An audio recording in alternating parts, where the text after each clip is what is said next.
जिसके पास क्लियर पैसे का गोल नहीं होता उसके पास पैसे कभी स्टेबल नहीं होते।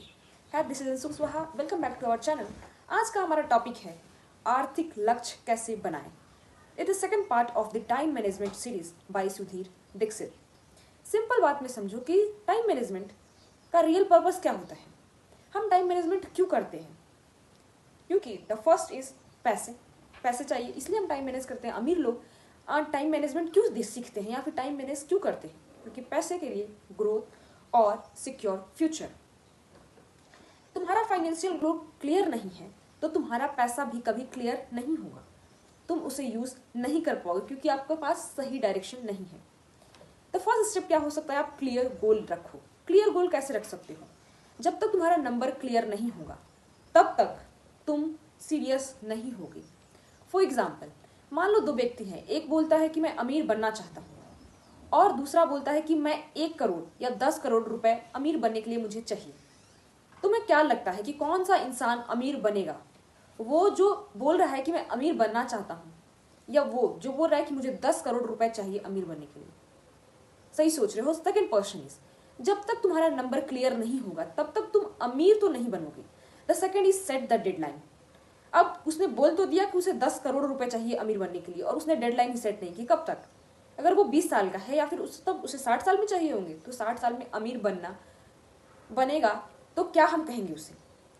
तो हर गोल का एक साथ डेडलाइन होना चाहिए कि उसे कितने दिनों में बनना है। मान लो मुझे 10 करोड़ रुपए चाहिए अमीर बनने के लिए, तो मुझे कितने दिनों में चाहिए? 1 साल, 2 साल, 3 साल, max to max 5 years.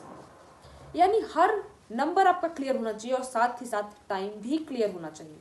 The third step is income versus expense. 2 list बनाओ। फर्स्ट इज इनकम, यानी कितना आ रहा है, आप कितना कमा रहे हो या आपके पास कितना हर महीने आ रहा है। सेकेंड इज कितना जा रहा है, एक्सपेंसेस। आपके जेब में पैसा तो आया पर जेब से पैसा कितना चला गया।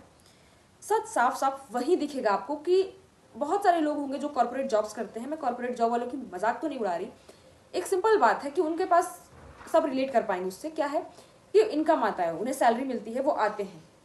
जब वो सैलरी मिलने वाली होती है तभी वो प्लान बनाते हैं कि हमें शॉपिंग करना है, मुझे ये चाहिए वो चाहिए, घर का ईएमआई देना है, एक कार की ईएमआई देनी है, फोन लेना था। और जैसे पैसे आते हैं, सैलरी मिली और वो कब एक्सपेंसेस में खत्म हो जाते हैं उन्हें पता नहीं चलता। और सेम वही स्थिति आ जाती है लास्ट मंथ के लास्ट में कि अब अगले मंथ का वेट करते हैं। तो इससे क्या हुआ? जब आप इस चीज को लिखोगे कि आपकी इनकम कितनी है और एक्सपेंसेस कितनी है तो आपको ये पता चलेगा कि इनकम और एक्सपेंसेस के बाद आपके पास बचा क्या। The fourth is action connect करो। यानी आर्थिक लक्ष्य सिर्फ सोचने से तो नहीं आएगी या सिर्फ बोल देने से कि मैं 10 करोड़ रुपए चाहता हूँ या चाहती हूँ अमीर बनने के लिए और मैं कोई एक्शन नहीं लेती हूँ तो वो एक सपना है। बहुत सारे लोग बोलते हैं कि हम क्या कर सकते हैं कि प्रोक्रेस्टिनेट करते हैं अपने एक्शंस को। तो अमीर बनने वाले लोग प्रोक्रेस्टिनेट अगर करते रहेंगे तो वो अमीर तो इस वजह से नहीं बने हैं। सेकंड क्या होता है? हम विजुअलाइजेशन करते हैं। विजुअलाइजेशन बहुत तगड़ी चीज है, लेकिन तब जब आप एक्शंस भी लेते हो। बस सोचने से या फिर बस थिंकिंग करने से कि मैं ऐसा बन जाऊंगा एक दिन या बन जाऊंगी, आप उस चीज से अमीर बनोगे? कमेंट में बताना। हर दिन एक छोटा स्टेप लो इसके लिए। कोई नया स्किल सीखो, सेव करना सीखो अपनी मनी। सबसे पहले जो सैलरी आपके पास आती है उसे खर्च करने के बजाय आप सेविंग्स में डालो। सबसे पहले अपने आप को वो पैसा दो। स्किल इंप्रूव करो। यानी अगर आज का तुमने छोटे छोटे आज का जो कदम है वो आपके फ्यूचर्स को सिक्योर कर सकते हैं। आज ही अपने आर्थिक लक्ष्य लिखो, यानी clear number plus clear time.